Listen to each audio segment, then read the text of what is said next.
Traffic is a word we use all the time in English, but it is not originally a term from England.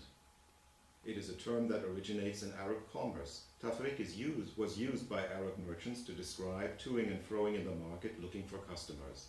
Italian merchants heard the term, and eventually it found its way to the English language.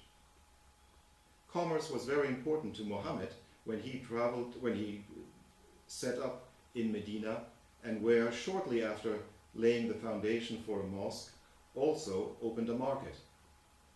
He found a dedicated open area and said to his community, "This is your market, and let no tax be levied on it." The mosque and the market were two important institutions that bound together the Ummah in Medina.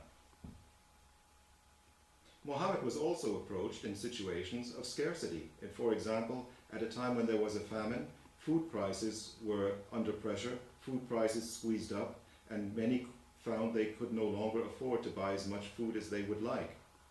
His adherents approached Muhammad and asked him to put a cap on prices, but Muhammad resisted that suggestion. He explained to his adherents, prices are in the hand of God. Very early, Arab and Islamic markets came to be accustomed to competition policy and to rules for competing fairly. To this end, Muhammad also introduced a mutasib, a regulator, a supervisor of the marketplace, whose job it was to inspect weights, measures, to make sure customers were not cheated, and to give customers who thought they had been shortchanged an opportunity for complaint. The mutasib was able to withdraw the license for a trader to appear in the marketplace. Competition policy and market regulation were very important in early Islam. Muhammad's successors were resolved to make sure competition took place on fair terms. The second caliph, Umar, was known to whip merchants when he found that they would agree on prices and raise prices at the expense of customers. The fourth caliph, Ali, once spotted someone on the Medina market who had set up a stall and placed a fixed structure there that remained in place overnight. Ali told him he should take it down, because as Ali told that merchant, the marketplace is to us like the mosque. Whoever comes first can choose can sit wherever he chooses until he leaves that place and someone else can take it. Over time, there were further guidelines for competition and fair trading in early Islam.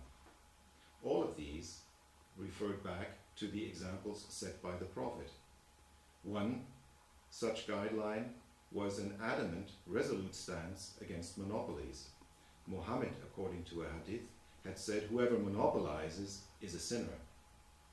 So unfair trade practices not only were a form of cheating, they were also in contravention of the precepts of Islam. An aspect of fair pricing is that Islam also did not approve of hoarding goods.